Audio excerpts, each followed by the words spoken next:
Everyone, welcome to Chanakya IAS Academy Patna. Topic of the day session. I hope आप लोग हमारे session को enjoy कर रहे होंगे। आज के इस topic of the day session में एक बहुत ही इंपॉर्टेंट टॉपिक पे हम डिस्कशन करने वाले हैं। ये टॉपिक थोड़ा लंबा हो सकता है, सो आप अच्छे से इस सेशन को देखें, क्योंकि यह टॉपिक बहुत ही सिंपल तरीके से मैं समझाने की कोशिश करूंगा कि आखिर जो मैं टॉपिक डिस्कशन करने जा रहा हूं उसमें एक्चुअली में क्या मैटर्स इन्वॉल्व्ड हैं। तो इस फिगर को देखते हुए आप समझ गए होंगे कि आखिर मैं कौन सा टॉपिक डिस्कशन करने वाला हूं। एक तरफ ठाकरे जी है, एक तरफ सिंधे जी है and Supreme Court of India. So इस सेशन में हम महाराष्ट्र पॉलिटिकल क्राइसिस को डिस्कशन करने वाले हैं। लेकिन महाराष्ट्र में जाने से पहले महाराष्ट्र की क्राइसिस क्या है उसको समझने से पहले यह समझना जरूरी है कि आखिर क्या क्या कॉन्स्टिट्यूशनल प्रोविजन है जो इस पॉलिटिकल क्राइसिस में काफी ज्यादा चर्चा में रहा है। किसी भी पॉलिटिकल क्राइसिस को समझने के लिए सबसे पहले यह समझना जरूरी है कि आखिर उसके पीछे का क्या कॉन्स्टिट्यूशनल प्रोविजंस है। तो इसमें था कि इसमें जो मेन प्रोविजंस इन्वॉल्व्ड है वो है एंटी डिफेक्शन लॉ क्या कहता है, गवर्नर का क्या पावर है और स्पीकर या फिर डेप्यूटी स्पीकर का क्या पावर है। इन सब के बारे में पहले जानना जरूरी है। देन हम देखेंगे कि आखिर महाराष्ट्र में यह पॉलिटिकल सिचुएशन इमर्ज ही क्यों हुआ और कैसे इमर्ज हुआ और कब से इमर्ज हुआ, क्या कारण है और अभी अगेन यह न्यूज में क्यों है। इन सब बातों पे हम डिटेल में चर्चा करेंगे। बट बिफोर दैट हम यह जानना जरूरी है कि आखिर कॉन्स्टिट्यूशनल प्रोविजंस क्या है। ये अगर ऐसा कोई पॉलिटिकल क्राइसिस होता है तो उसमें क्या क्या कॉन्स्टिट्यूशनल प्रोविजंस हैं। So let's begin the session with anti-defection law. Anti-defection law हमारा जो ओरिजिनल कॉन्स्टिट्यूशन है उसमें तो इसका कोई प्रोविजन नहीं था। लेटर ऑन 52nd अमेंडमेंट के थ्रू 1985 में एंटी डिफेक्शन लॉ लाया जाता है और इसमें बहुत सारे प्रोविजंस रहते हैं रिगार्डिंग डिफेक्शन कि बहुत सारे इसमें प्रोविजंस बनाए जाते हैं, क्योंकि उस जो भी पॉलिटिकल टर्मोइल होता है कभी बहुत बार ऐसा होता है कि कोई लीडर इस पार्टी को छोड़कर दूसरी पार्टी में चला जाता है, कभी बहुत सारे ग्रुपिंग्स मिलके ही पार्टी को डिफेक्ट करके दूसरी पार्टी में शामिल हो जाते हैं। तो इन सब चीजों को हैंडल करने के लिए यह दल बदल विरोधी कानून लाया गया था, एंटी डिफेक्शन लॉ लाया गया था। इसके क्या मेजर प्रोविजंस है सो पहले देखिए। ग्राउंड ऑफ डिफेक्शन, आखिर कौन कौन से ग्राउंड पे डिफेक्शन हो सकता है under this anti defection law. पहला है if an elected member voluntary gives up his membership of A political party, कि अगर जो पार्टी के अगर सपोज कर लीजिए कोई पार्टी है, सपोज कोई पार्टी है ए, उसके इलेक्शन से उसके टिकट पे कोई मेंबर एमएलए बन जाता है। तो अगर यह एमएलए इस पार्टी का मेंबरशिप, पार्टी ए का अगर मेंबरशिप को छोड़ देता है तो उसका सीट वैकेंट हो जाता है, मतलब वह ग्राउंड का डिफेक्शन है under the anti defection law. कि वॉलंटरली ही कोई मेंबर कहता है कि आज से हम इस पार्टी का मेंबरशिप छोड़ रहे हैं, elected member, please remember elected member, अगर वो कहता है कि इस पार्टी का मेंबरशिप हम छोड़ रहे हैं तो उस पर एंटी डिफेक्शन लॉ लागू हो जाता है, मतलब उसकी मेंबरशिप खत्म हो जाएगी। वायलेशन ऑफ इंस्ट्रक्शन, ये क्या है, इफ ही वोट्स, मतलब वो कोई भी मेंबर वोट्स और abstain from voting in such house contrary to any direction issue by his political party और anyone authorised to do so without obtaining prior permission, कि अगर आप किसी पॉलिटिकल पार्टी के मेंबर हैं और उस पॉलिटिकल पार्टी के डायरेक्शन को नहीं मानते हैं और अगर वो मान लेते हैं, पार्टी आपको कहती है कि आपको वोटिंग के दिन प्रेजेंट रहना है और आप अब्सटेन रह जाते हैं या पार्टी के अगेंस्ट में जाके वोटिंग कर देते हैं, तब पर भी आप पे डिफेक्शन लॉ लागू हो सकता है, मतलब एंटी डिफेक्शन लॉ के तहत आप पे डिफेक्शन लग सकता है। लेकिन इसमें है प्रोविजन कि अगर ये, इसमें प्रोविजन क्या है कि as a precondition for this disqualification his abstention from voting should not be condoned by his party or authorized person within 15 days of such incident, कि अगर ऐसा कुछ हो भी गया कि अगर आप पार्टी के अगेंस्ट में चले गए, पार्टी जो कहा उसके सपोर्ट में खड़े नहीं रहे या एब्सटेन रहेगा वोटिंग में या वोटिंग अगेंस्ट में कर दिए, तो अगर पार्टी आपको 15 दिनों के अंदर क्षमा नहीं कर देता है, उसे खत्म नहीं कर देता है, तो आप पे यह एंटी डिफेक्शन लॉ लागू होता है।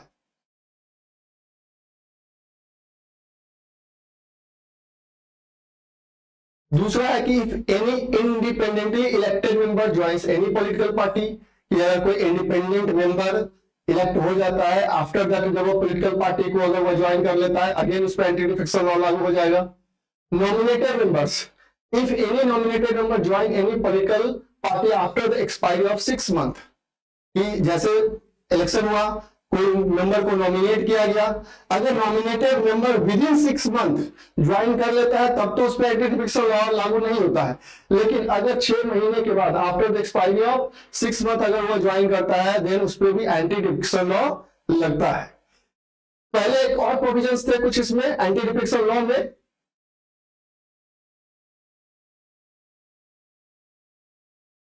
क्या क्या प्रोविजंस है इसमें। पहले अगर हम उसकी प्रोविजंस की बात करें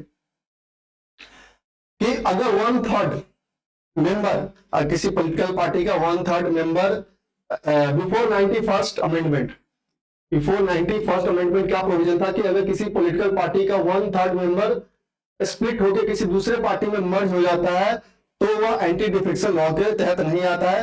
बट 91st अमेंडमेंट के बाद यह कर दिया गया 2/3, कि अगर अब किसी पॉलिटिकल पार्टी का 2/3 मेंबर, अगर किसी पार्टी का 2/3 मेंबर स्प्लिट होकर किसी दूसरे पार्टी में मर्ज हो जाता है तो उसे एंटी डिफेक्शन लॉ के तहत नहीं रखा जाएगा, उस पर एंटी डिफेक्शन लॉ लागू नहीं होता है, क्योंकि इसका सिंपल सा मतलब है कि मेजॉरिटी ऑफ द मेंबर्स नहीं चाहते हैं उसके साथ, उस पार्टी के साथ रिमेन रहना। अब यहाँ पे कंट्रोवर्सी कहाँ है, तो जो पैराग्राफ 4 है of the anti defection law, उसमें कुछ प्रोविजंस है। For example, paragraph 4 of the anti defection law creates an exception for the merger between political parties by introducing 3 crucial concepts. Please remember, यहाँ पे यह 3 जो कह सकते हैं जो कॉन्सेप्ट दिया है इस पैराग्राफ 4 में, वो काफी ज्यादा इंपॉर्टेंट हो जाता है और ये समझने की चीज है। फर्स्ट, ओरिजिनल पार्टी और लेजिस्लेचर पार्टी आखिर क्या है। For example, the political party to which a member belongs, this can refer to the party generally outside the legislature, and the legislature party consisting of all elected members of a house for the time being belonging to the one political party। कि इसने पहले 3 concept दिए। पहला 2 concept क्या है कि एक original party है कि जो कि इलेक्शन को कंटेस्ट कर रहा है, इलेक्शन लड़ रहा है। सपोज कर लीजिए कोई पार्टी ए है और उसके फॉर एग्जाम्पल 300 मेंबर इलेक्शन लड़ रहे हैं, तो पार्टी एज ए होल जो कंटेस्ट कर रहा है election, that is the original party और पॉलिटिकल पार्टी। क्लियर। अब इसके जो मेंबर कंटेस्ट कर रहे हैं इलेक्शन, जिस समय वह इलेक्शन लड़ रहे हैं, तो पूरे मेंबर को बोला जा रहा है कि वह ओरिजिनल पार्टी है, पॉलिटिकल पार्टी है। आफ्टर इलेक्शन रिजल्ट आया और फॉर एग्जाम्पल इसमें से जिसके 250 मेंबर जीत गए, कंटेस्ट किया इलेक्शन, और उसके बाद 250 जो इसके मेंबर हुए वो विनर हुए। अब ये जो 250 मेंबर है और यही पॉलिटिकल पार्टी जो ओरिजिनल पार्टी है, अब लेजिस्लेचर में जाके गवर्नमेंट फॉर्म करती है, गवर्नमेंट फॉर्म करती है लेजिस्लेचर में जाके, क्योंकि इसके पास मेजोरिटी है। तो यह जो लेजिस्लेचर में जाके 250 मेंबर के साथ जब ये गवर्नमेंट फॉर्म कर रही है, that party is called legislature party. मतलब मेंबर तो बहुत हो सकते हैं पॉलिटिकल पार्टी में, कितने मेंबर लेजिस्लेचर में इलेक्टेड हैं, और जो इलेक्टेड मेंबर्स होते हैं उस ओरिजिनल पार्टी के, that is called legislature party. उन मेंबर्स को मिला के लेजिस्लेचर पार्टी बनता है, consisting of all elected members of a house for the time being belonging to one political party. हालांकि ये पूरे एक ही पॉलिटिकल पार्टी से बिलोंग कर रहे हैं, ओरिजिनल पार्टी, लेकिन इसका जो कॉन्सेप्ट है वो डिफरेंट है under paragraph 4 of the anti defection law. वह 3 कॉन्सेप्ट देता है। पहला कॉन्सेप्ट है पॉलिटिकल पार्टी का, ओरिजिनल पार्टी का, जो सिंपल सा कहता है कि वह ऐसा पार्टी है जो कि कंटेस्टिंग पार्टी है, इलेक्शन लड़ रहा है। जब वो इलेक्शन लड़ता है उसके बाद जब रिजल्ट आता है तो उसमें बहुत सारे उसके मेंबर अगर जीत जाते हैं, तो जो मेंबर लेजिस्लेचर में जाते हैं और जब वो पार्टी फॉर्मेशन करते हैं गवर्नमेंट बनाने के लिए, that is the legislature party. तो जो इसके मेंबर है, लेजिस्लेचर पार्टी के जो मेंबर है वो ओरिजिनल पार्टी के मेंबर हैं, लेकिन ऐसा कोई जरूरी नहीं है कि जो ओरिजिनल पार्टी के मेंबर हैं वो लेजिस्लेचर पार्टी के मेंबर हो ही, क्योंकि इसमें तो बहुत सारे इलेक्शन में तो हार भी जाते हैं ना। तो यहाँ पे ये कॉन्सेप्ट कर देता है कि जो पार्टी होती है, पॉलिटिकल पार्टी होती है, उसमें एक पार्टी ओरिजिनल पार्टी होती है जिसमें सारे मेंबर इंक्लूड है, और एक पार्टी होती है लेजिस्लेचर पार्टी। अब वो लेजिस्लेचर पार्टी जो किसी भी स्टेट लेजिस्लेचर में हो सकता है या सेंटर के लेवल पे भी हो सकता है, जो इलेक्शन जीत के वहां जाती है और गवर्नमेंट फॉर्म करती है, उससे हम कहते हैं लेजिस्लेचर पार्टी। अब ध्यान से देखिएगा, अब कहा जाता है, इसी पैराग्राफ में कहा गया है एंटी डिफिक्शन लॉ में कि deemed merger, paragraph 4 does not clarify. सबसे प्रॉब्लम कहां आ रहा है?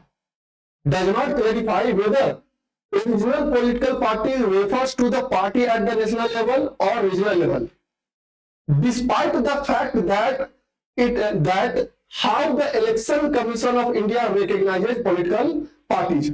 अब पैराग्राफ 4 में सबसे बड़ा प्रॉब्लम क्या है कि यह क्लैरिफाई नहीं करता है कि जो ओरिजिनल पार्टी आप जिसको कह रहे हैं, जिस पे आप डिफेक्शन लगा रहे हैं, वह जो डिफेक्शन लग रहा है, वह जो ओरिजिनल पार्टी आप स्टेटस दे रहे हैं, वह किस ओरिजिनल पार्टी की आप बात कर रहे हैं? जो लेजिस्लेचर में है, जिसने गवर्नमेंट को बनाया है, उसका 2/3 फ्रैक्शन होगा तब एंटी डिफेक्शन लॉ लागू नहीं होगा, या फिर जो ओरिजिनल पार्टी है जिसके सारे मेंबर एक साथ है, उसमें डिफेक्शन होगा तब एंटी डिफेक्शन लॉ लागू नहीं होगा। तो यहाँ पे प्रॉब्लम क्या है कि यहाँ पे क्लैरिफिकेशन की कमी है कि आखिर इस डिफेक्शन जो लागू होगा, डिफेक्शन लॉ जो लागू होगा, कौन से ओरिजिनल पार्टी पे? Original party as a whole जो इलेक्शन लड़ रहा है, या फिर आफ्टर इलेक्शन जो लेजिस्लेचर पार्टी की आप बात कर रहे हैं, जो आप एक कॉन्सेप्ट दे रहे हैं लेजिस्लेचर पार्टी का,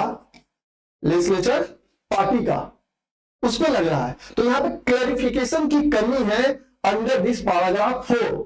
हालांकि इसमें भी पैराग्राफ 4 में कहा जाता है कि a merger can take place only when an original party merge with another political party and at least 2/3 of the members of legislature party have agreed to this merger. इसमें यह कहा जा रहा है कि मर्जर तभी है, हो सकता है या संभव है कि जब ओरिजिनल पार्टी किसी अनदर पार्टी से जो मिल रही है, जब ओरिजिनल पार्टी का एटलीस्ट जो मेंबर्स है, merger can take place only when an original party merged with another political party and at least 2/3 member of the legislature party agreed to this merger। कि एक, जैसे कि बात कर रहे थे ओरिजिनल पार्टी की, एक बात कर रहे थे हम लोग लेजिस्लेटिव पार्टी की। इसका कहना है पैराग्राफ 4 का, अब इसमें हम बात कर रहे थे कि अब सपोज कर लीजिए दिस इज अनदर पार्टी, तो पैराग्राफ 4 क्या कहता है कि यह ओरिजिनल पार्टी जब इसके साथ मर्ज होगा, मर्जर कब होगा? जब ओरिजिनल पार्टी मर्ज होगा किसके साथ? अनदर पार्टी के साथ, और इसमें जो लेजिस्लेटिव पार्टी है या लेजिस्लेचर पार्टी है, उसके एटलीस्ट 2/3 मेंबर्स एग्री होने चाहिए, तभी जाके यह मर्जर माना जाएगा या मर्जर होगा।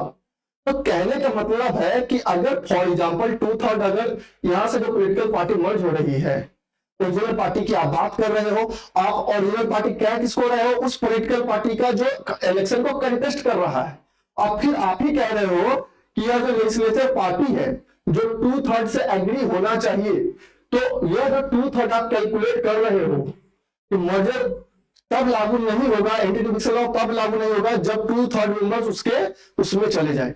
तो यह क्या सिर्फ एग्री वाला मैटर है या 2/3 पूरा इस ओरिजिनल पार्टी का है? अब उसमें क्या कहता है पैराग्राफ 4 में, it seems to be creating a legal fiction. अब इसके कारण यह लीगल फिक्शन क्रिएट हो रहा है, so as to indicate that a merger of 2/3 member of legislature party can be deemed to be a merger of political parties even if there is no actual merger of original political party with another party. तो यह क्या कर रहा है कि एक legal fiction create कर रहा है। इसका कहना है कि मर्जर तो वही है ना जो लेजिस्लेचर में है, जो इलेक्टेड है, मतलब जो लेजिस्लेचर पार्टी के 2/3 मेंबर अगर उसमें से स्प्लिट होकर दूसरे पार्टी में मिल जाता है, तब हम उसको कहते हैं मर्जर ऑफ पॉलिटिकल पार्टी। तो मर्जर का यहाँ पर लीगल फिक्शन यही इंडिकेट होता है कि जो 2/3 मेंबर की बात की जा रही है, उस ओरिजिनल पार्टी की बात नहीं की जा रही है। किस पार्टी की बात कर रही है? तो जो लेजिस्लेचर में है, legislature party can be deemed to be merger of political party, क्योंकि एग्री इसी को करना है। हाउस में स्ट्रेंथ किसका है? जो इलेक्टेड है उसका। तो यहां पे यह एक लीगल फिक्शन क्रिएट करता है, या पैराग्राफ 4 यह क्लियरिटी नहीं है कि जो आप कहते हैं कि ओरिजिनल पार्टी का मर्जर होना चाहिए और लेजिस्लेचर पार्टी 2/3 मेजोरिटी से एग्री होनी चाहिए। तो भैया जो ऑलरेडी इलेक्टेड है ही नहीं, उसमें वो ओरिजिनल पार्टी के इलेक्टेड नहीं है, मतलब उसके पास पावर नहीं है, मेजोरिटी में वो जो भी हार चुका है वो तो लेजिस्लेचर में है नहीं। तो यहाँ पे आप क्लियर याद रखें, ये लीगल फिक्शन है, उसमें सिंपल सा है। मर्जर का क्या मतलब है कि जो लेजिस्लेचर पार्टी है उसके 2/3 मेंबर्स जब किसी अनदर पार्टी में चले जाते हैं तब उसको हम कहते हैं मर्जर। यह ओरिजिनल पार्टी नहीं जो कि इलेक्शन को कंटेस्ट कर रहा है। क्लियर है? आई होप आपको ये समझ में आ गया होगा। लेकिन इसपे खुद पैराग्राफ 4 में लीगल अभी भी इसमें फिक्शन है, इसमें भी कंट्रोवर्सी कि आप एक तरफ ओरिजिनल पार्टी कह रहे हैं उसको जो कंटेस्ट कर रहा है इलेक्शन, एक तरफ आप कह रहे हो कि 2/3 एग्री होना चाहिए, कौन? जो लेजिस्लेचर पार्टी है। तो भैया यह जो एंटी डिफिक्शन लॉ है वो किस पे लागू होगा? लेजिस्लेचर पार्टी पे या पूरा पार्टी पे आप लागू कर रहे हैं? आप एकदम क्लियर है? यहाँ पे मतलब है इस लेजिस्लेचर पार्टी का कि यह जो लेजिस्लेचर पार्टी है यह 2/3 मेजोरिटी से एग्री होगा अगर अनदर पार्टी से, तब उसको बोला जाएगा कि पार्टी का मर्जर हो रहा है। कंट्रोवर्शियल रोल ऑफ स्पीकर, इसमें रोल ऑफ स्पीकर भी कंट्रोवर्सी में है। There is no clarity in the law about time frame for the action of the house chairperson और speaker in the anti defection cases. Supreme अगर speaker है, अगर वो anti defection पे कोई डिसीजन देता है, उसके डिसीजन को जुडिशियल रिव्यू किया जा सकता है, बट कितना टाइम फ्रेम में वो डिसीजन देगा इसका कोई क्लैरिफिकेशन नहीं है। Some cases even take 6 months and some even 3 years. There are cases that are disposed of after the term is over. और बहुत बार ऐसा भी हुआ है कि स्पीकर का टर्म जब ओवर हो गया उसके बाद भी डिसीजन आया है। तो यहाँ पे प्रॉब्लम क्या है कि स्पीकर पे कोई टाइम बाउंड नहीं है कि एंटी डिफिक्शन लॉ के तहत आप कितने टाइम में डिसीजन दीजिएगा।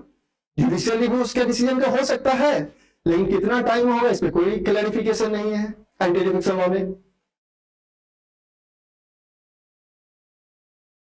आप इस बात को याद रखें, ये इसमें आप अगेन कंफ्यूज हो सकते हैं, कंफ्यूज नहीं होना है। यहाँ पे लीगल फैक्शन मैं एक बार और आपको समझा रहा हूं।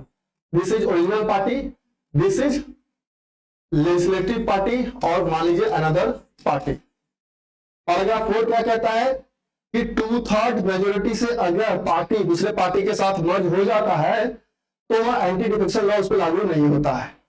अगर वो कहता कैसे है कि अगर कोई पार्टी ओरिजिनल पार्टी 2/3 मेजोरिटी से अनदर पार्टी के साथ मर्ज हो जाता है तो उसे एंटी डिफिक्शन लॉ के तहत नहीं रखा जाएगा, और जब वो ओरिजिनल पार्टी मर्ज होगा और यह जो लेजिस्लेचर पार्टी है, लेजिस्लेचर पार्टी है, अगर 2/3 से एग्री हो तो उस पर लागू नहीं होगा। यहां पे बात क्या है कि यहां पे बात है जो मर्जर की हम बात करते हैं, तो मर्जर में टोटल स्ट्रेंथ का ना 2/3, तो टोटल स्ट्रेंथ जो हाउस में होगा वो तो लेजिस्लेचर पार्टी का कैलकुलेट होता है ना। जो पार्टी जो भी मेंबर्स इलेक्ट होके गए हैं लेजिस्लेचर में उनका 2/3, सिंपल से याद रखें, उनका 2/3 अगर अनदर पार्टी के साथ मर्ज हो जाता है तब उस पर डिफिक्शन लागू नहीं होता है। इस ओरिजिनल पार्टी वाले कॉन्सेप्ट पे नहीं जाना है। ओरिजिनल पार्टी में तो मेंबर तो बहुत रहते हैं पॉलिटिकल पार्टी के, लेकिन सब इलेक्ट थोड़ी हो जाते हैं। इसका कहना है कि पार्टी के स्ट्रेंथ का, टोटल स्ट्रेंथ का 2/3, तो टोटल स्ट्रेंथ कहां पे रहता है? उसके हाउस में रहता है, और उस हाउस में जो टोटल स्ट्रेंथ रहता है उसको लेजिस्लेचर पार्टी कहते हैं। तो उस लेजिस्लेचर पार्टी का 2/3 अगर मर्ज होता है अनदर पॉलिटिकल पार्टी के साथ तो उस पर एंटी डिफिक्शन लॉ लागू नहीं होता है। क्लियर रखिए इस बात को। अब बात करते हैं governor call for floor test. आखिर गवर्नर के पास क्या पावर है फ्लोर टेस्ट से रिलेटेड? इसमें भी प्रॉब्लम है कुछ जगहों पे कि गवर्नर कब फ्लोर टेस्ट बुला सकता है, कब नहीं बुला सकता। स्पीकर कब फ्लोर टेस्ट बुला सकता है? आप सोच रहे होंगे कि स्पीकर कैसे फ्लोर टेस्ट बुलाएगा? स्पीकर फ्लोर टेस्ट बुलाता है, गवर्नर का भी फ्लोर टेस्ट बुलाने का कंडीशन है। Article 174 of the constitution authorises governor to summon, dissolve and prorogue the state legislative assembly, जो 174 में गवर्नर को 3 पावर दिए गए, समन, डिसॉल्व और prorogue the state legislative assembly. Clear. Article 174 clause 2B of the constitution give power to the governor to dissolve the assembly on the aid and advice of the cabinet. However, governor can apply his mind when the advice comes from chief minister whose majority could be in doubt. कि जो governor है वो house को dissolve भी कर सकता है on the advice of council of minister, लेकिन गवर्नर कुछ केसेस में यहाँ पे डिसॉल्व के केसेस में अपने डिस्क्रिशनरी पावर भी यूज कर सकता है। कब? जब उसे लगेगा कि काउंसिल ऑफ मिनिस्टर के पास मेजोरिटी नहीं है, तो even without the consent of chief minister वो हाउस को डिसॉल्व कर सकता है। मतलब सिंपल सा कि वो अपने माइंड को अप्लाई कर सकता है। अब बात आती है इसी 175 क्लॉज 2 में कहा जाता है कि governor can summon the house and call for the floor test to prove whether the government has the number. 75 clause 2 की जो हम बात करते हैं उसमें गवर्नर के पास पावर है कि वह फ्लोर टेस्ट के लिए बुला सकता है। फ्लोर टेस्ट क्यों बुलाया जाता है? तो बेसिकली इसलिए ताकि वो यह चेक कर सके कि जो पार्टी जो क्लेम कर रही है गवर्नमेंट बनाने के लिए उसके पास रियल में मेजोरिटी है या नहीं है। However governor can exercise the above part, ये जो हम पावर कह रहे हैं दिस या 175 क्लॉज 2 जो है उसे तभी एक्सरसाइज कर सकता है एज पर article 163 of the constitution which says that governor act on the aid and advice of the council of minister headed by chief minister. Again, please remember, when the house is in session, it is the speaker who can call for the floor test. कि अगर session है, जो भी legislature है, मान लीजिए state legislature है, कोई महाराष्ट्र का ही स्टेट लेजिस्लेचर है, अगर वह सेशन में है, सेशन में होते हुए किसी पार्टी को टेस्ट करना है कि उसके पास मेजोरिटी है या नहीं है, तब फ्लोर टेस्ट के लिए कौन बुलाता है? तब बुलाता है स्पीकर ऑफ द हाउस। अगर सेशन में नहीं है, अगर हाउस सेशन में नहीं है और तब ऐसा लगता है कि जो रूलिंग पार्टी है, जो रूलिंग गवर्नमेंट है, उसके पास मेजोरिटी की कमी है और तब मेजोरिटी को चेक करने की जरूरत है, then governor calls for the floor test. Means governor कब कॉल करेगा floor test? Under article 75 clause 2 when the house is not in session. House session में नहीं हो। स्पीकर कब करेगा?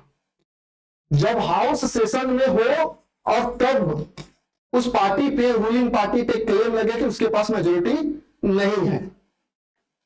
When the house is in session, speaker can call for the floor test, but when assembly is not in session, जब assembly session में ना हो, then the governor receive the power under article 163 allow him to call for a floor test. Please remember, जब house session में होगा तो floor test कौन बुलाएगा? Speaker.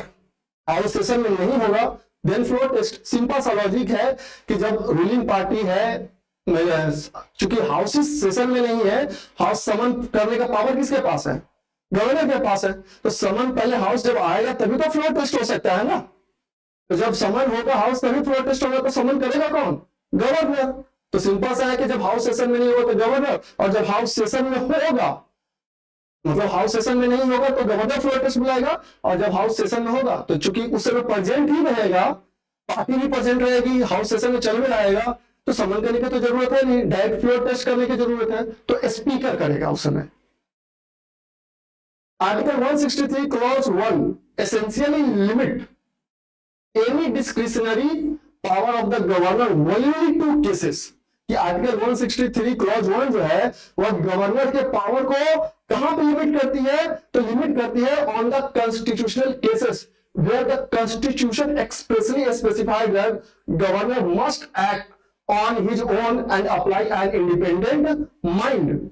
The governor can exercise his discretionary power under article 174 when the chief minister has lost the support of the house and his strength is debatable।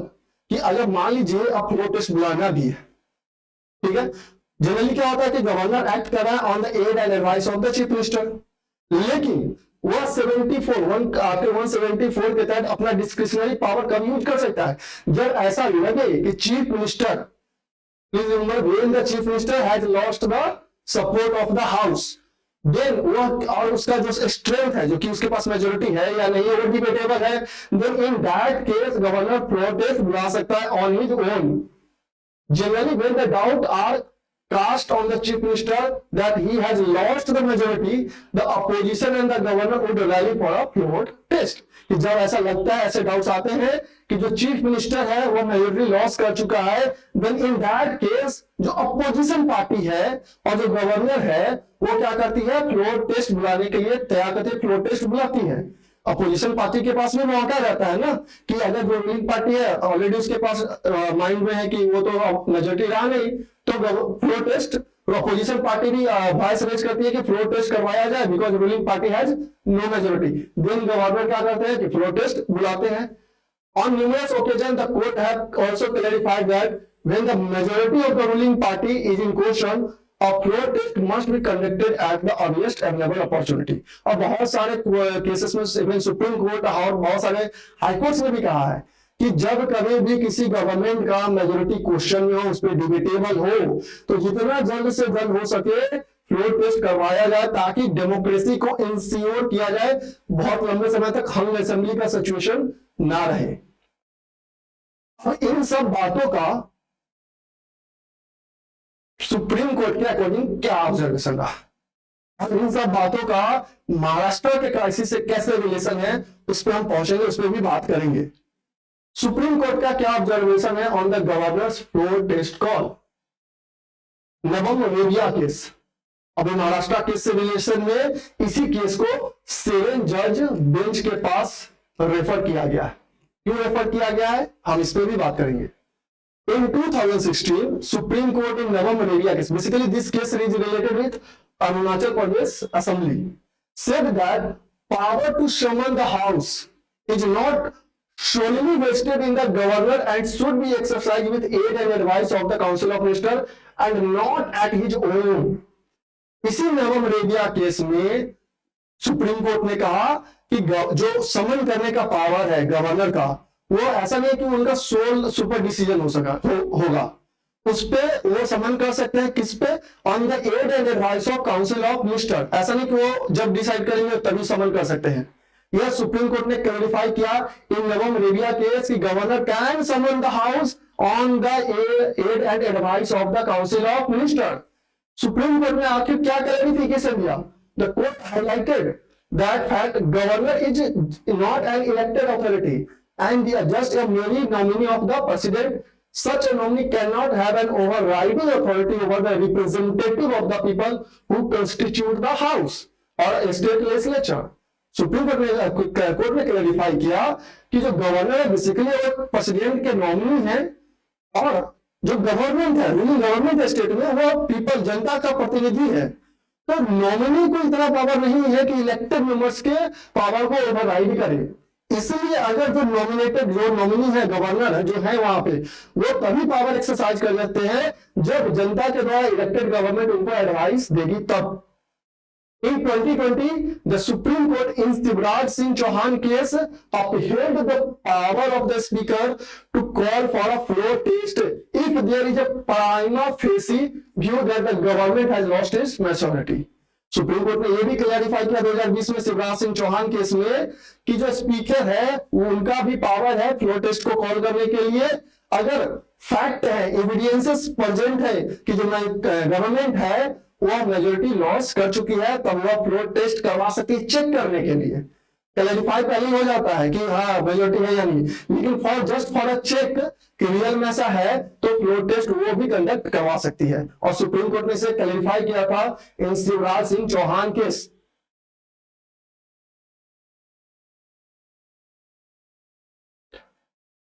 अब हम पहले यह बात कर लेते हैं कि इस क्राइसिस, जो पॉलिटिकल क्राइसिस की हम बात करेंगे महाराष्ट्र में, आखिर क्या रिलेशन था। मैंने क्यों डिस्कशन किया एंटी डिफेक्शन लॉ या गवर्नर का पावर या सुप्रीम कोर्ट का ऑब्जर्वेशन या नवम रेबिया केस को, इन सब का रिलेशन है with the political crisis in Maharashtra. लेकिन प्रेजेंट का पॉलिटिकल क्राइसिस को डिस्कशन करने से पहले हम ये डिसाइड देख लेते हैं कि आखिर पॉलिटिकल क्राइसिस से पहले क्या सिचुएशन था इन महाराष्ट्र।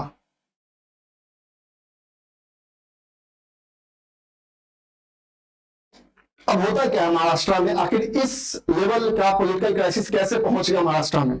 सो देखिए, 21 जून 2022, after it was suspected that MLA took part in cross voting in legislative council election, then CM Thackeray called for an urgent meeting of Shiv Sena MLA।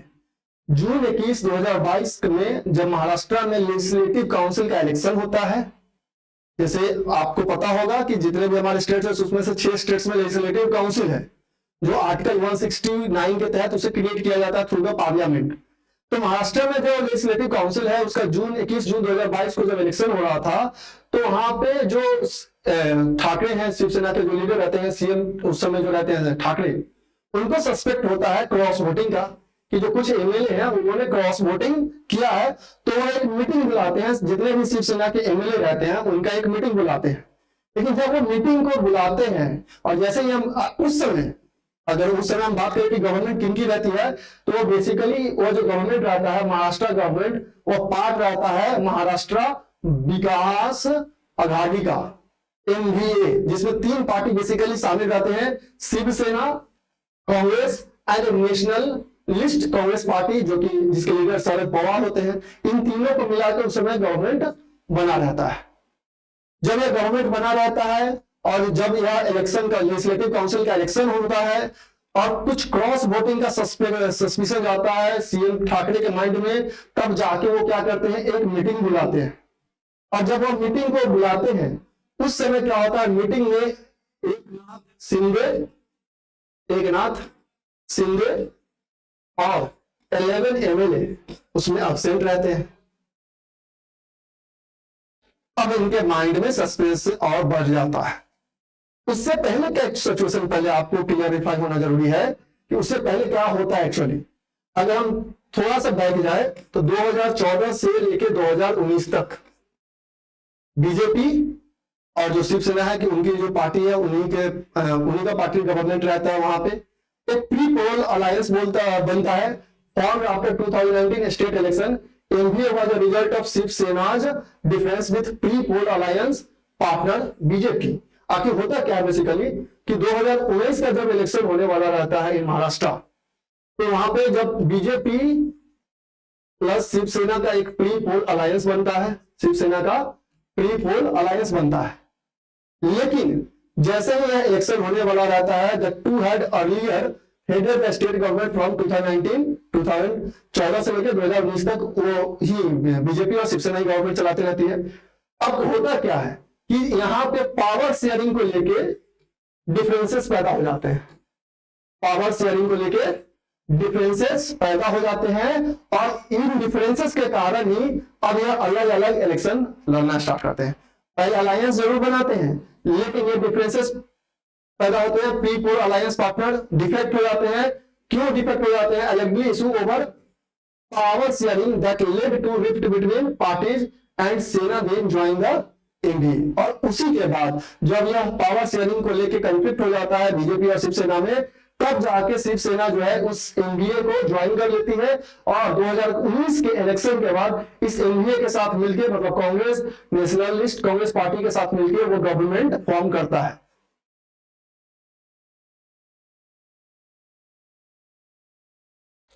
अब जिस समय यह 2019 का इलेक्शन होता है उस समय कुछ टाइम के लिए कांग्रेस असेंबली हो जाता है।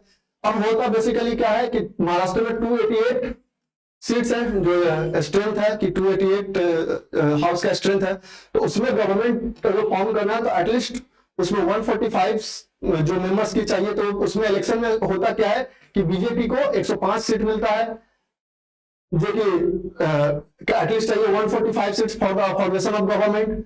शिवसेना को 56 सीट्स मिलता है और एनसीपी को 54 सीट्स मिलता है। जो प्री पोल अलायंस रहता है वो तो डिफेक्ट हो गया, वो खत्म हो गया ड्यू टू पावर शेयरिंग।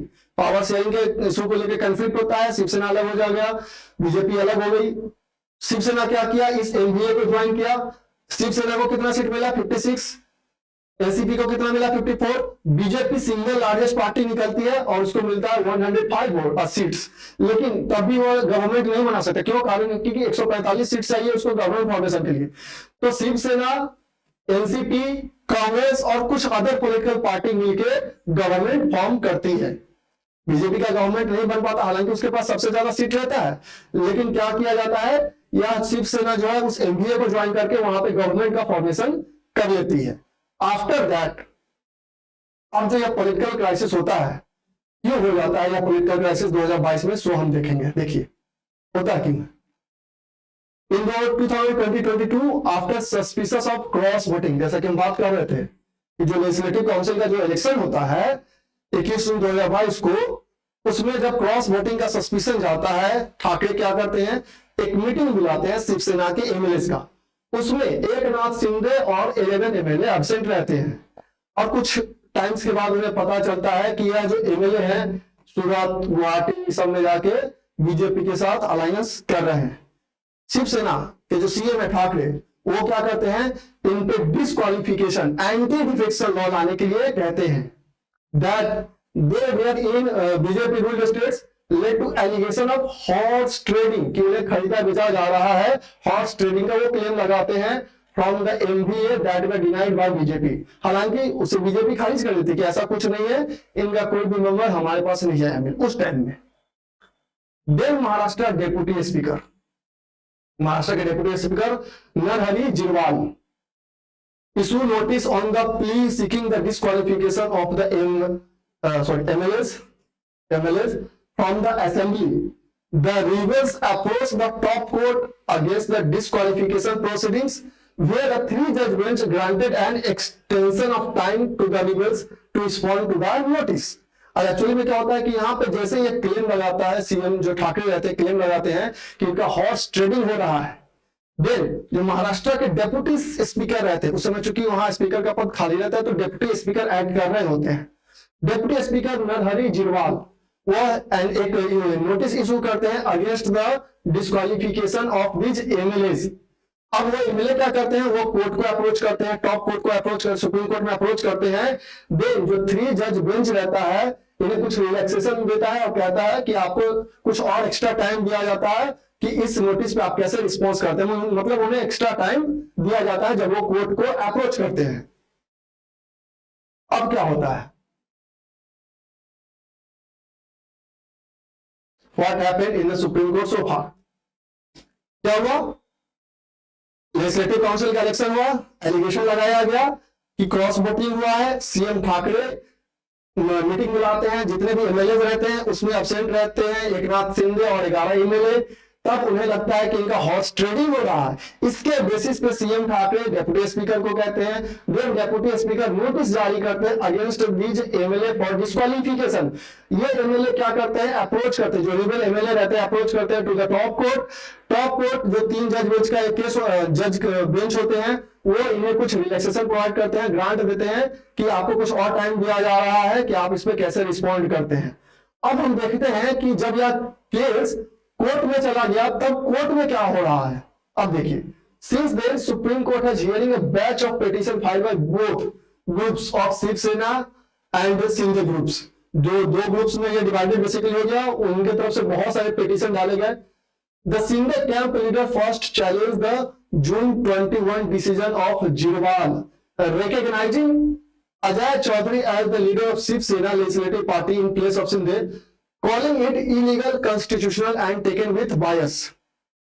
जो लीडर थे उस समय अजय चौधरी थे इन प्लेस ऑफ शिंदे, उन्होंने क्या क्लेम किया कि जो डिप्टी स्पीकर ने जो डिसीजन लिया डिस्क्वालिफिकेशन का, वो बायसनेस है। बायसनेस आखिर है कैसे, देखिए, they said Jirwal has taken the decision because his party, the NCP, was supporting the minor faction of the Sena led by Thackeray. The plea also challenged the disqualification notice served on Shinde and 15 MLA supporting on him June 25 for not attending party meeting conveyed by the then Chief Minister Thackeray. उनका कहना है, जो जिरवाल पे वो claim लगा रहे हैं opposition के जो मेंबर है, कि जिरवाल जो है बेसिकली वो एनसीपी के पार्टी के लीडर है, और जो ये एनसीपी है वो सपोर्ट कर रहा है किस माइनॉरिटी फैक्शन, जो कि जो सीएम ठाकरे जो लीड कर रहे हैं। दैट्स व्हाई इनके डिसीजन में बायसनेस है। मतलब जो डेप्यूटी स्पीकर कौन है, एनसीपी के लीडर है, और एनसीपी सपोर्ट किसको कर रहा है, क्योंकि वो एमबीए है, जो एमबीए बना था महाराष्ट्र को ग्रुप का, एमबीए का ग्रुपिंग है ये, और यह सपोर्ट कर रहा है सीएम ठाकरे को, जो उस समय प्रेजेंट थे, जिन्होंने रेजिग्नेशन दिया था। तो जो इस कारण से जो अपोजिशन के लीडर हैं अजय चौधरी, यह क्लेम कर रहे थे कि इसमें बायसनेस है इनके डिसीजंस में। अब और इन पे क्या क्लेम लगता है कि जो ये डिस्क्वालिफिकेशन लगा रहे हैं एकनाथ शिंदे पे और 15 अदर एमएलए पे, वो भी रॉन्ग है। रॉन्ग है कैसे, सो देखिए। अब इनका कहना था अपोजिशन पार्टी का कि अगर डिप्टी स्पीकर पे डिस्क्वालिफिकेशन का अगर नोटिस ऑलरेडी हो तो वह कैसे डिसाइड कर सकता है या कोई नोटिस कैसे जारी कर सकता है। लेकिन ठाकरे जो फैक्शन है, जो ठाकरे का जो पार्टी था, जो ठाकरे ग्रुपिंग था, उन्होंने क्या कहा, had pleaded before the apex court for setting aside Maharashtra Governor's B.S. Khosyari June 2022 order, then CM Uddhav Thackeray to take a floor test, asserting democracy will be in danger if it is not overturned। जब Thackeray faction जो है वो जब supreme court में जाते हैं तब वो अपना क्लेम क्या करते हैं, देते हैं कि उस समय जब उन्हें फ्लोर टेस्ट के लिए कहा जाता है तो गवर्नर ये कह के उनको फ्लोर टेस्ट करने के लिए कहते हैं कि डेमोक्रेसी खतरे में है और आप जल्द से जल्द आप यहाँ पे फ्लोर टेस्ट करें क्योंकि हम असेंबली आने की सिचुएशन है। अब उसमें क्या होता है, कोर्ट भी ऑर्डर देता है कि ठीक है जल्द से जल्द वहां पे फ्लोर टेस्ट हो। The supreme court refusal mean that Thackeray had to prove his majority. यानी जैसे सुप्रीम कोर्ट भी एग्री हो जाती है गवर्नर के डिसीजन के साथ यहाँ फ्लोर टेस्ट होना चाहिए, तो फ्लोर टेस्ट होने से पहले ही ठाकरे क्या करते हैं, रेजिग्नेशन दे देते हैं। जब ठाकरे रेजिग्नेशन दे देते हैं तब कोर्ट का क्या कहना है, सुप्रीम कोर्ट का, after the court order he announced his resignation as the chief minister and Eknath Shinde later sworn in as the chief minister with BJP Devendranath Fadnavis as deputy CM। फरवरी 2023 election commission of India Shinde के ही favour में rule करता है and allowed Shinde faction had right to use the name Shiv Sena and election symbol of bow and arrow। तो शिवसेना के जो party है, जो एकनाथ शिंदे के जो फैक्शन ग्रुप रहता है, वह क्यों क्लेम करता है कि जो डेप्यूटी स्पीकर है उसका डिसीजन बायस है, क्योंकि उनका कहना है कि जब डेप्यूटी स्पीकर को ही डिस्क्वालीफाई करने के लिए नोटिस ऑलरेडी जारी है, then he has no power to disqualify member anti defection law। That's why, और चूंकि जो जिरवाल रहते हैं वो एनसीपी के ही मेंबर हैं, इसलिए उनके डिसीजन में बायसनेस है। अब क्या होता है, अब देखिए,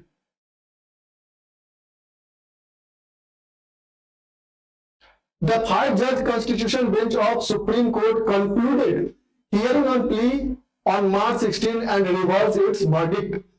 Reserved it was at that time it asked how Uddhav Thackeray could be reinstated as CM, even if it finds the governor's action calling it a trust vote illegal, given that he had resigned without facing the floor test।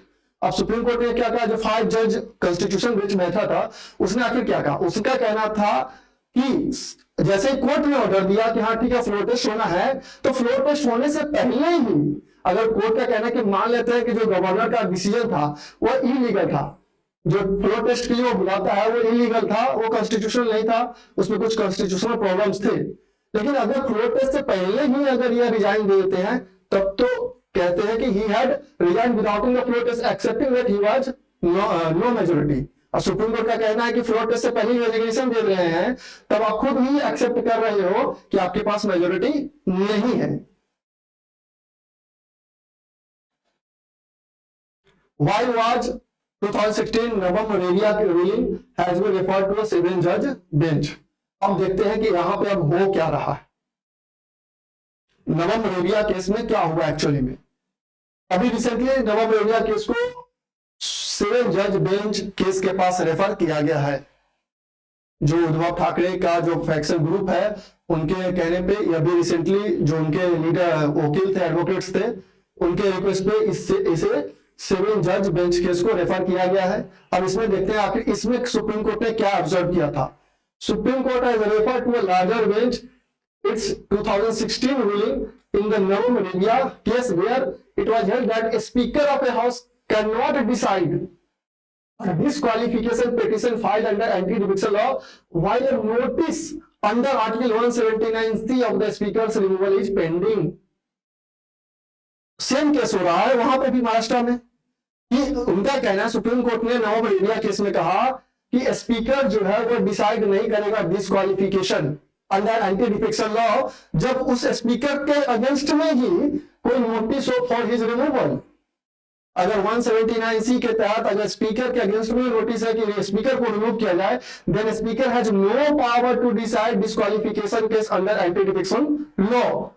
The court had said that a decision on whether its Navam Arabia judgment should be referred to a larger bench as requested by Uddhav Thackeray faction Shiv Sena could not be considered in abstract and would have been determined together with merit of the Sena dispute case। अब चूंकि जब ये demand की जा रही थी कि इसे 7 जज बेंच के पास भेजा जाए, इसे हायर जज बेंच का हियरिंग का जरूरत है ऐसे मैटर्स को, तो सुप्रीम कोर्ट ने कहा कि ऐसा नहीं है कि हम ऐसे एब्स्ट्रैक्ट में कोई डिसीजन ले लेंगे, जब देखेंगे कि मेरिट्स है उसमें तब जाके इसे रेफर किया जाएगा। एंड फिलहाल अब उसके रेफर किया गया। Whether the principle which has been formulated in Navam Arabia has an impact upon the fact of the present case needs deliberation। अब इसीलिए इसे लार्जर जज बेंच के पास भेजा जा रहा है कि जो नवम अरेबिया केस में डिसीजन दिया था कोर्ट ने, क्या इस केस से रिलेटेड कोई उस पर डेलिब्रेशन है। अब इसीलिए यह जो नवम अरेबिया केस हुआ था, जैसा कि बात कर रहे थे अरुणाचल प्रदेश से रिलेटेड था, supreme court rule that it would be constitutionally impermissible for a speaker of the house to advocate upon disqualification petition under anti-defection law as per the 10th schedule when a motion of resolution for his removal from office speaker is pending। इसलिए speaker ने इस case में clear कहा गया कि ऐसा हो ही नहीं सकता है। ऑलरेडी जब खुद ही स्पीकर पे रिमूवल का प्रोसेस हो, पेंडिंग हो, तो वो कैसे डिसीजन ले सकता है। सिंगल ग्रुप हैव साइटेड नवम Arabia ruling when the crisis unfolded in June 2022। तब सिंधे ग्रुप जो एकनाथ शिंदे का पार्टी था, जो ग्रुपिंग था, वो उनका कहना था, उन्होंने नवम अरेबिया केस का रेफरेंस लेते हुए कहा contended that deputy speaker cannot proceed under the 10th schedule against the descendant MLA as notice seeking his removal is pending। तो पूरा केस क्या हुआ कि जब सीएम ठाकरे को लगता है कि यहाँ पे क्रॉस वोटिंग हो रहा था, क्लियर है, वो क्या करते हैं, एंटी डिफेक्शन लॉ लाने की बात करते हैं अगेंस्ट द मेंबर्स, जो भी 11 एमएलए रहते हैं और एकनाथ शिंदे और इंक्लूडिंग जो अदर एमएलए रहते हैं, उन पे लाते हैं एंटी डिफेक्शन लॉ लाने के लिए। वो बोलते हैं डेप्यूटी स्पीकर को, जो कि उस समय जिरवाल रहते हैं, जो कि एनसीपी के मेंबर रहते हैं। अब एनसीपी सपोर्ट किसको कर रहा होता है, सीएम ठाकरे को सपोर्ट कर रहा होता है।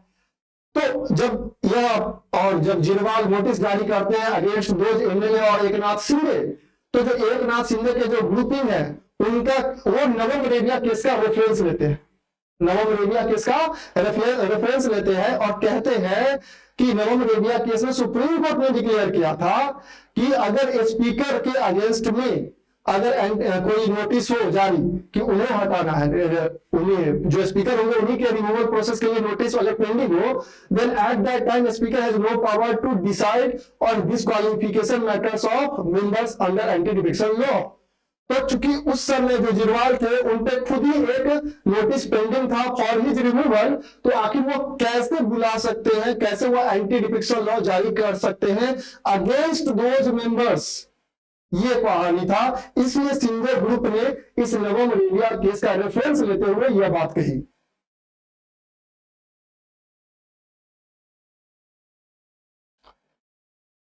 अब जब नवम अरेबिया केस को लेकर सिंधे ग्रुप ने यह कहा कि जो जिरवाल थे उन पे खुद ही एक नोटिस पेंडिंग था फॉर हिज रिमूवल, तब तो वो डिसाइड ही नहीं कर सकते बिकॉज नवम अरेबिया केस में सुप्रीम कोर्ट ने डिक्लेयर किया है।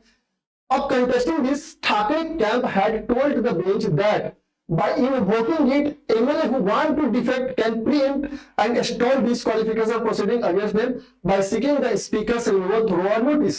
इसी कारण से अगेन जब यह जो ठाकरे का ग्रुप था, अब चूंकि इन्हीं के रिक्वेस्ट में दबाव में अब इसे 7 जज बेंच को रेफर किया गया है नवम अरेबिया केस को डिसाइड करने के लिए। During the hearing before the constitution bench in February, the Shinde camp had argued that matter had become academic and there was no reason for it to be a larger bench।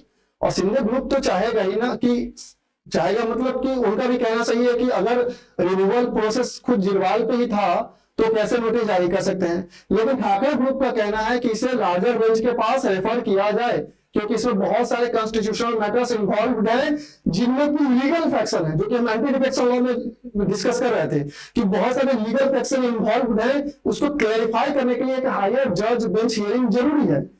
अब Scindia group क्या कह रहे हैं कि जब यह larger bench को भेजने की बात की जा रही थी, तब सिंधिया ग्रुप का कहना था कि अब this matter has become academic, मतलब अब यह जो मैटर है वो पूरा का पूरा पॉलिटिकल मैटर है।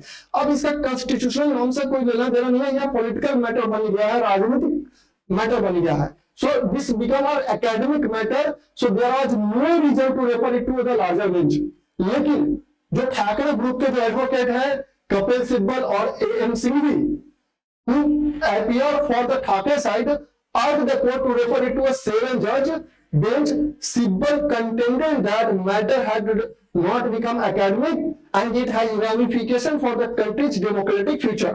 और तब कपिल सिब्बल ने कहा कि अभी तक यह मैटर सिर्फ एकेडमिक नहीं है, यह आगे के आने वाले टाइम में ऐसे फिर पॉलिटिकल टर्मोइल ना हो, इसके लिए इस पे क्लैरिफिकेशन होना जरूरी है।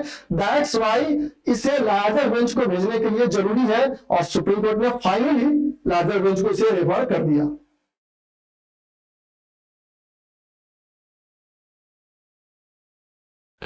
अब ये तो ठाकरे के साइड से था। जब सिंधिया के साइड से जो एडवोकेट है Mahesh Jethmalani recalled the event of 2022 leading to Thakre stepping down as chief minister and said that Supreme Court has then said that the governor's direction to hold a protest will not prejudice a speaker power to decide on disqualification। Supreme court ने जब 2022 में या जब ऐसा situation चल रहा था और जो सीएम ठाकरे थे, जब उन्होंने स्टेप डाउन किया था, मतलब चीफ मिनिस्टर से रिजिग्नेशन दे दिए थे अपने पद से, तब उन्होंने कहा था कि जो गवर्नर का पावर है कि फ्लोर टेस्ट बुलाने का, वो किसी भी तरीके से स्पीकर के पावर को कम नहीं करता है, प्रिजुडिस नहीं करता है। However Thackeray resign even before the floor test. लेकिन सुप्रीम कोर्ट ने यह भी कहा कि ठाकरे, ठीक है, अगर गवर्नर के डिसीजन को मान लेते हैं कि वह जो इलीगल भी था, लेकिन ठाकरे वो खुद ही प्रूफ कर रहे हैं before giving the floor test कि उन्होंने रेजिग्नेशन दे दिया। इससे यही प्रूफ हो जाता है कि उनको ऐसा लग गया था कि उनके पास मेजोरिटी नहीं है। As he realised that he did not have the requisite numbers and there was thus no prejudice to the speaker to exercise his power of disqualification। क्योंकि खुद सिंधिया ने जब सीएम ठाकरे ने रेजिग्नेशन दे दिया, जब रेजिग्नेशन दे ही दिया तो स्पीकर के पास कहां से पावर है कि वो मेंबर के डिस्क्वालिफिकेशन को डिसाइड करे। उस फैक्शन ऑफ ग्रुप जो बट गया था उसके मेंबर को कैसे डिस्क्वालिफिकेशन कैसे वो डिसाइड कर सकते हैं, जबकि फ्लोर टेस्ट से पहले ही सीएम ठाकरे ने रेजिग्नेशन दे दिया। ये कहना है महेश जेठमलानी का।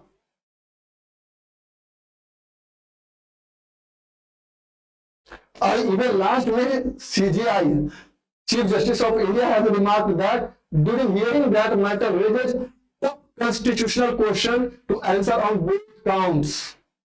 इवन CJI को लगा कि इस मैटर में बहुत सारे कॉन्स्टिट्यूशनल मैटर है, बहुत सारे लीगल फैक्शन इन्वॉल्वड हैं, जिसको अभी डिसीजन लेने के लिए काफी ज्यादा टफ है। अब हम इसी पे बात करते हैं। सुप्रीम कोर्ट ने अपना 11 पॉइंट वर्डिक्ट भी दिया है इस मैटर पे। अब क्या क्या दिया है वर्डिक्ट, सो देखिए।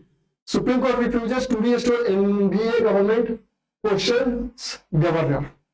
सुप्रीम कोर्ट ने इसे लार्जर बेंच को भेजा दिया, लेकिन इसमें उन्होंने कुछ डिसीजन भी दे दिए हैं। पहले क्या था वो 11 पॉइंट डिसीजन, पहले वो देखते हैं हम लोग। The decision of former master governor Bhagat Singh Koshyari to call for a floor test on the request of 34 MLA from the Eknath Shinde faction was incorrect। इनका कहना है, सुप्रीम कोर्ट का कहना है कि गवर्नर फ्लोर टेस्ट कब बुलाता है, इन जनरल सेंस कि फ्लोर टेस्ट वो बुलाएगा जब जो काउंसिल ऑफ मिनिस्टर एडवाइस दे, या फिर गवर्नर को ऐसा लगे कि जो सीएम है या जो रूलिंग पार्टी है अब वो मेजोरिटी लॉस कर चुकी है, तो चलिए ठीक है गवर्नर वो बुला सकते हैं फ्लोर टेस्ट के लिए। लेकिन इसका कहना है कि जो एकनाथ शिंदे के ग्रुप के जो 34 MLA के कहने पे उन्होंने जो कहा कि फ्लोर टेस्ट बुलाया सकते हैं on the request of 34 MLA, कि जो एकनाथ शिंदे का जो फैक्शन बढ़ गया था उसमें 34 MLA का रिक्वेस्ट लेटर पर उन्होंने जो फ्लोर टेस्ट बुलाया वो इलीगल है, वो गलत है। Also, Koshiyari did not have enough objective material to conclude that the then Chief Minister Uddhav Thackeray has lost the confidence of the House। और जो उस समय के गवर्नर थे उनके पास इतना एविडेंस नहीं था, इतना फैक्ट्स भी नहीं था कि वो यह डिसाइड कर सके कि रियली में जो सीएम ठाकरे उनके पास मेजोरिटी नहीं है, उन्हें फ्लोर टेस्ट के लिए बुलाया जाए। जब आप ऑलरेडी किसी बात है कि जब फ्लोर टेस्ट के लिए किसी को कहते हो तो उन्हें ऐसा लगता है कि मेरे पार्टी में मेजोरिटी नहीं है, और आप सिर्फ 34 एमएलए के कहने पे, रिक्वेस्ट करने पे जो आप बुला रहे हैं, that is not good, that is against the constitutional norms. The status quo ante cannot however be restored as Uddhav Thackeray has chosen to resign। लेकिन मान लीजिए यह इलीगल भी था कि गवर्नर का डिसीजन रॉन्ग था, उसके पास फैक्ट्स नहीं थे, एविडेंसेस नहीं थे कि फ्लोर टेस्ट बुलाया जाए, लेकिन फिर भी यह स्टेटस को क्यों नहीं रिस्टोर कर सका? कारण था कि फ्लोर टेस्ट से पहले उद्धव ठाकरे खुद ही रिजाइन दे दिए। तब तो बात ही नहीं रह जाती, जब सीएम खुद ही रिजाइन दे रहा है मतलब उसे लग रहा है कि मेरी पार्टी में मेजोरिटी नहीं है। Governor was wrong to conclude Uddhav Thackeray lost majority. Governor was justified in inviting Eknath Shinde to form the government. Governor यहाँ पे गलत है कि उद्धव ठाकरे पास मेजोरिटी नहीं है, लेकिन वह एकनाथ शिंदे जब को चीफ मिनिस्टर बनाते हैं वो भी जस्टिफाइड है, बिकॉज खुद ही उद्धव ठाकरे ने रेजिग्नेशन दे दिया। तो जब रेजिग्नेशन दे दिया तो किसी न किसी को तो सीएम बनाना ही था। तो जब गवर्नर इनवाइट करते हैं एकनाथ शिंदे को कि गवर्नमेंट यहाँ पे फॉर्म कीजिए, that is not wrong, but this is wrong कि वो कंक्लूड कर रहे हैं कि उद्धव ठाकरे के पास मेजोरिटी नहीं है on just on the request of 34 MLAs.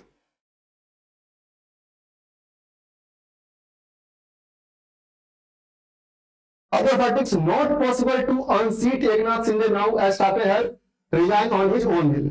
और अब एकनाथ शिंदे को हटाना संभव नहीं है क्योंकि जो उद्धव ठाकरे थे उन्होंने खुद ही रेजिग्नेशन दिया था। A legislative party is not entitled to appoint a whip। Political party and legislative party are not the same। Just मैंने आपको शुरू में डिस्कशन किया कि पॉलिटिकल पार्टी और लेजिस्लेटिव पार्टी सेम नहीं होती है।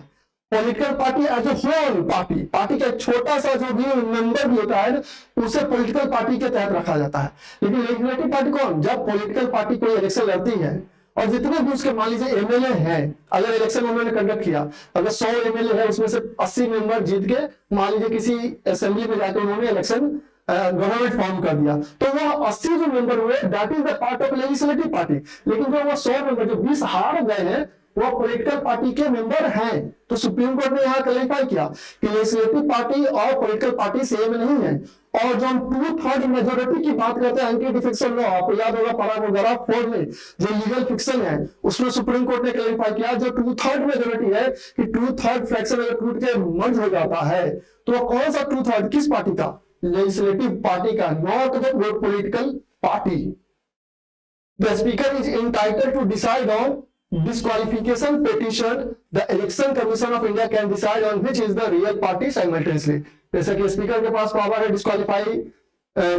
डिस्क्वालिफिकेशन से रिलेटेड डिसीजन लेने का, उसी तरीके से जब कोई पार्टी टूटती है, दो पार्ट में टूटती है, तब यह इलेक्शन कमीशन के पास पावर है कि वह डिसाइड करेगा कि कौन ओरिजिनल पार्टी है और किसे उसे सिंबल अलॉट करना है और नहीं करना है।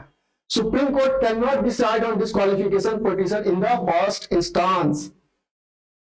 स्प्लिट मींस सिंपल सा बात कर सकते हैं कि ओरिजिनल हम कहते हैं ना कि डिस्क्वालिफिकेशन के मैटर पर फर्स्ट हियरिंग सुप्रीम कोर्ट नहीं करता है। A split in political party is no longer a defense to MLA MP facing disqualification proceedings। कि अगर किसी पॉलिटिकल पार्टी में अगर मान लीजिए स्प्लिट होता है, is no longer a defence to MLA और MP facing the disqualification proceeding. अगर वो डिस्क्वालिफिकेशन प्रोसीडिंग्स पे ऑलरेडी हैं तो उनको पे वो कोई डिफेंस नहीं है। MLA who are facing disqualification can take part in the house। वो पार्ट ले सकते हैं, वोटिंग नहीं करेंगे।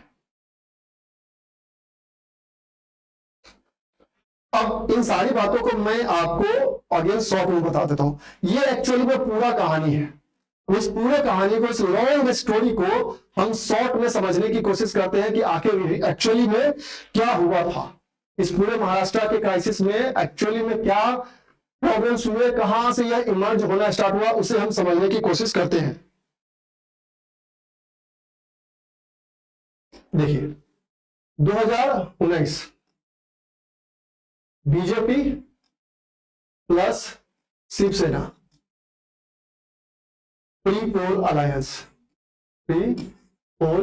अलायंस पार्ट बनाती है। 2000 इससे पहले 2014 से 19 तक ये दोनों ही अपना गवर्नमेंट रन कर रहे होते हैं। जब ये प्री पोल अलायंस बनता है, यह प्री पोल अलायंस चलता नहीं है और यह रिफ्ट हो जाता है, इसमें अलायंस में रिफ्ट होता है due to question of power sharing.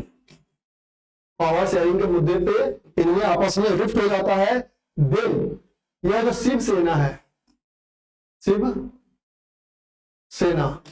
ये शिवसेना क्या करती है, ज्वाइन करती है एनडीए को, एनडीए को ज्वाइन करती है, जिसमें कांग्रेस और एनसीपी, नेशनलिस्ट कांग्रेस पार्टी के जो शरद पवार इसके लीडर रहते हैं, उसमें ये शामिल होता है। मतलब अब यह पार्टी हो गया किसका किसका, Shiv Sena plus Congress plus NCP. अब इलेक्शन होता है 2019 का, 2019 का इलेक्शन हुआ, 288 टोटल सीट्स है, तो मतलब गवर्नमेंट मेजोरिटी लाने के लिए कम से कम 145 होना चाहिए। यहां पे क्या हुआ, बीजेपी 105, शिवसेना 56, शिवसेना 56 और एनसीपी 54, एनसीपी 54। अब क्या होता है, यहां पे बीजेपी को सिंगल लार्जेस्ट पार्टी रहती है, बट ये गवर्नमेंट फॉर्म नहीं कर पाती है। शिवसेना, एनसीपी, कांग्रेस और अदर लीडर्स के कुछ अदर पार्टी जो रहते हैं उनके साथ मिलकर गवर्नमेंट फॉर्म कर लेती है, गवर्नमेंट फॉर्म हो जाता है। जब ये गवर्नमेंट फॉर्म होता है, अब क्या होता है, गवर्नमेंट फॉर्म हुआ, लेकिन जून 2022 सिचुएशन आया। सिचुएशन क्या हुआ जून 2022 में, लेजिस्लेटिव काउंसिल का इलेक्शन हुआ, जिसमें सीएम जो है उन्हें लगता है कि क्रॉस वोटिंग हुआ है, क्रॉस वोटिंग हुआ है। अब जब उनको यह लगता है कि क्रॉस वोटिंग हुआ है, देन वह एक मीटिंग हेल्ड करते हैं, मीटिंग बुलाते हैं। अब इस मीटिंग में एकनाथ शिंदे और 11 एमएलए अब्सेंट रहते हैं, अब्सेंट होते हैं। जब यह एमएलए अब्सेंट रहते हैं, देन सीएम क्या करते हैं, यहां पे सीएम ठाकरे इन पे डिस्क्वालिफिकेशन के लिए, डिस्क्वालिफिकेशन अंदर एंटी डिफेक्शन लॉ लाते हैं और इशू किया जाता है फ्रॉम किसके द्वारा, जिरवाल, जो उस समय डेप्यूटी स्पीकर होते हैं। और जब ये डेप्यूटी स्पीकर जिरवाल जब ये नोटिस करते हैं या एंटी डिफेक्शन लॉ के तहत नोटिस, देन अब क्या होता है, डिस्क्वालिफिकेशन नोटिस जारी हुआ। यह रिबेल ग्रुप अप्रोच करते हैं, रिबेल ग्रुप जो भी रहते हैं, जो एकनाथ शिंदे के ग्रुप रहते हैं, वह अप्रोच करते हैं टू द कोर्ट। जैसे ही यह कोर्ट अप्रोच करते हैं, गवर्नर क्या करते हैं, गवर्नर फ्लोर टेस्ट अलाउ करते हैं, फ्लोर टेस्ट बुलाते हैं, फ्लोर टेस्ट बुलाते हैं, गवर्नर फ्लोर टेस्ट बुलाते हैं। और टॉप कोर्ट है, मतलब जो सुप्रीम कोर्ट है, जो 3 जज बेंच रहता है, 3 जज बेंच, वो इसे सही ठहराते हुए, गवर्नर के फ्लोर टेस्ट को सही ठहराते हुए फ्लोर टेस्ट करने के लिए कंडक्ट करता है। लेकिन होता क्या है, यहां पे ये होता है कि जैसे ये 3 जज बेंच होता है, तो इसके फ्लोर टेस्ट होने से पहले ही, फ्लोर टेस्ट होने से पहले ही सीएम जो है वो रिजाइन दे देते हैं, सीएम रिजाइन दे देते हैं। जैसे ये कोर्ट ऑर्डर करता है फ्लोर टेस्ट के लिए, सीएम रिजाइन दे देते हैं। उसके बाद जैसे ही रिजाइन देते हैं, गवर्नर तो भी जाती है। अब जो ये डेप्यूटी, जो हम बात कर रहे थे, डिस्क्वालिफिकेशन नोटिस जारी करते हैं, उसको ये जो रिबेल ग्रुप थे वो कैसे चैलेंज करते हैं, कि क्यों चैलेंज क्यों करते हैं, वो नवम रेबिया केस का यहाँ पे, नवम रेबिया केस यहां से आता है, नवम रेबिया केस की बात क्यों आती है, कि इसमें नवम रेबिया केस आती क्यों है, क्योंकि रिबेल ग्रुप कैसे चैलेंज करते हैं, जो रिबेल ग्रुप है चैलेंज इस बात पे करते हैं, इसके इस डिस्क्वालिफिकेशन नोटिस को, कि उनका कहना रहता है जो जिरवाल जो डेप्यूटी स्पीकर है, आखिर वो डिस्क्वालिफिकेशन नोटिस जारी कैसे कर सकते हैं, क्योंकि इस डेप्यूटी स्पीकर जेबी वाल के अगेंस्ट में ऑलरेडी नोटिस, इनके रिमूवल का नोटिस इन पे पेंडिंग है, और यह कॉन्स्टिट्यूशन में मेंशन है कि अगर डेप्यूटी स्पीकर मान लीजिए ही एक्ट कर रहे हैं एज द स्पीकर और उनके अगेंस्ट में नोटिस जारी है फॉर हिज रिमूवल और वो पेंडिंग है, then he has no power to decide disqualification under anti defection law. उसके बेसिस पे ये चैलेंज करते हैं और यह किस केस का रेफरेंस देते हैं? नवम रेबिया केस का रेफरेंस देते हुए यह बात करते हैं। अब क्या होता है जब यह रेफरेंस यह दे देते हैं तो जो ठाकरे ग्रुप रहते हैं, जो सीएम ठाकरे का ग्रुप रहता है, जो उनके एडवोकेट कपिल सिब्बल रहते हैं, ये एम सिंह भी रहते हैं, जब यह कहते हैं कि लार्जर बेंच को रेफर किया जाए, यह केस में बहुत सारे कॉन्स्टिट्यूशनल इंटरप्रिटेशन और अधिक होने हैं। तो फाइनली और चूंकि सिंगल ग्रुप कहते हैं कि इसे भेजने की जरूरत नहीं है क्योंकि अब यह एकेडमिक मैटर मर गया है, अब इसका कॉन्स्टिट्यूशन से लेना देना उतना नहीं है। लेकिन सीएम ठाकरे के जो अर्लियर सीएम उद्धव ठाकरे का जो ग्रुप है, जो शिवसेना का ग्रुप है उद्धव ठाकरे का, उनके जो लीडर एडवोकेट है कपिल सिब्बल और एम सिंह भी कहते हैं कि नहीं, अभी यह एकेडमिक मैटर ही सिर्फ नहीं है, अभी इसमें बहुत सारे मैटर इन्वॉल्व है जिसमें लार्जर बेंच की हियरिंग की जरूरत है ताकि ऐसे जो टर्मोइल है, पॉलिटिकल टर्मोइल है, वो फ्यूचर में ऐसे पॉलिटिकल टर्मोइल ना हो और ऐसे लीगल फिक्शन को लेकर फिर से कोई कंट्रोवर्सी इमर्ज ना हो। इसलिए इस नवम रेबिया केस को 7 जज बेंच के पास भेजा जाए और अब सुप्रीम कोर्ट फाइनली इस केस को नवम रेबिया केस के पास से रेफर कर दिया है। अब देखते हैं कि 7 जज बेंच इस पे क्या डिसीजन लेते हैं। ये था पूरा का पूरा महाराष्ट्र का पॉलिटिकल क्राइसिस, कहां पे अभी भी लीगल फिक्शन है। एंटी डिफेक्शन लॉ का पैराग्राफ 4, गवर्नर का प्रोटेस्ट से related calling power, deputy speaker पे अगर मान लीजिए उसके रिमूवल के लिए नोटिस ऑलरेडी पेंडिंग हो तो वो डिसाइड नहीं करेगा।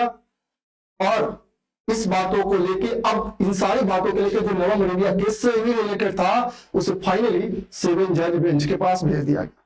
आई होप अब आपको आइडिया लग गया होगा कि महाराष्ट्र में यह पॉलिटिकल क्राइसिस शुरू कैसे हुआ, कैसे इसका जर्नी रहा और कहां कहां पे अभी भी कॉन्स्टिट्यूशनल मैटर्स फंसे हुए हैं कि जिसे सीजेआई ने भी कहा कि बहुत ही कॉन्स्टिट्यूशनल टफ, इसमें अभी भी बहुत सारे क्या कह सकते हैं डिसीजंस हैं जो लेने हैं।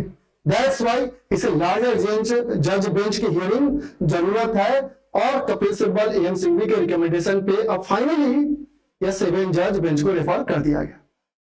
सो यही था all about Maharashtra crisis. I hope अब आपको यह समझ में आ चुका होगा कि महाराष्ट्र में आखिर हो क्या रहा है। अब देखते हैं कि 7 जज बेंच क्या हियरिंग करते हैं इस पे। प्लीज आप हमें कमेंट में जरूर बताएं कि आपको आखिर महाराष्ट्र जो क्राइसिस थी वो समझ में आ गया होगा। आप प्लीज हमें कमेंट में जरूर बताएं, ज्यादा से ज्यादा इसे शेयर करें, लाइक करें, सब्सक्राइब करें। So that's all for today, thank you.